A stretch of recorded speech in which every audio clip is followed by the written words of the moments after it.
Well, now let me tell you, there's a little story that needs to be told, especially around this time of year. It ain't your typical Christmas tale, but it's one that'll warm your heart if you let it. Takes place long ago in a little old town called Blue Mountain, where winters bit hard and folks held on tight to faith, hope, and each other. Now, what happened there one Christmas season, well, it's something mighty special. So pull up a chair and let me tell you all about it. But first, before we get started, be sure to smash the like and subscribe button so you can be notified every time we drop a new video. Thanks in advance and happy holidays. From Blue-Eyed Diaries, Carpenters for Christmas. The bitter December wind whipped through the small town of Blue Mountain, where the Blues, those with blue eyes, had long struggled under the weight of discrimination imposed by the brown-eyed majority. Despite the challenges, the Blues had built a strong community rooted in faith and hope.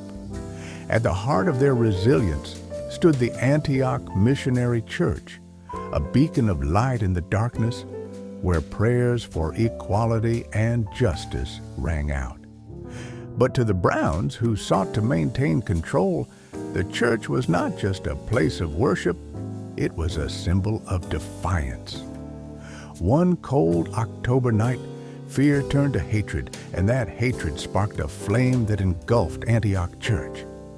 By morning, the once proud building was nothing but charred remains. The Blues stood silently before the ashes, their hearts heavy with sorrow. This was more than an act of destruction. It was an attempt to extinguish their spirit. Yet, what was meant to break them only made them stronger. News of the fire spread far beyond Blue Mountain, stirring hearts in distant places. Among those moved to action was a group of young brown-eyed carpenters from the north. These men and women, strangers to the Blues but united in their belief in justice, decided to travel south to help rebuild what hatred had torn down. They called themselves Carpenters for Christmas. When the Carpenters arrived, the Blues greeted them with cautious hope. Could Browns truly stand beside them hand in the face of such deep-rooted division? But as the Carpenters rolled up their sleeves and began to work, their actions spoke louder than any words. Together, they cleared the rubble, measured planks, and raised beams.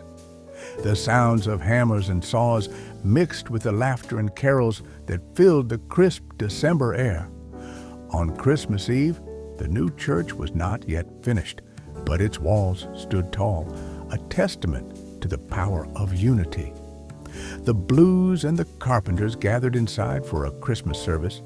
Candles flickered, casting a warm glow on faces tired from work, but alight with joy. As carols echoed through the half-built sanctuary, it was clear that what had been meant to tear them apart had only brought them closer together. A young girl named Ellie, her blue eyes shining with wonder, still had questions. She looked up at a brown carpenter standing nearby. "Why would you help us after what other Browns have done?" The carpenter knelt to meet her gaze. "Because we're all the same where it matters, in our hearts." The service ended with a shared prayer, not just for the completion of the church, but for the strength to continue building bridges where walls once stood. By New Year's Day, Antioch Missionary Church stood fully restored. More than just a building, it was a symbol of hope, resilience, and the incredible power of unity. Of course, this story is fictional. How could anyone have enough hatred in their heart to burn down the church of a group of people simply because the color of their body parts is different?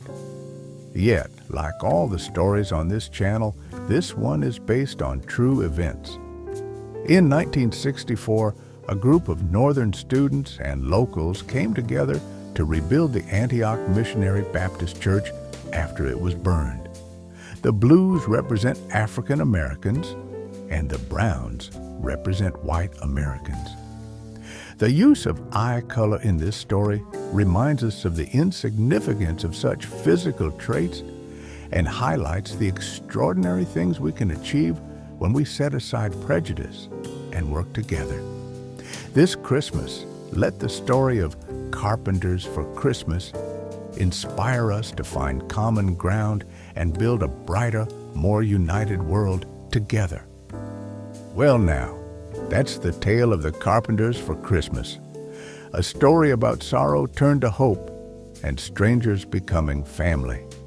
It's a mighty fine reminder, don't you think?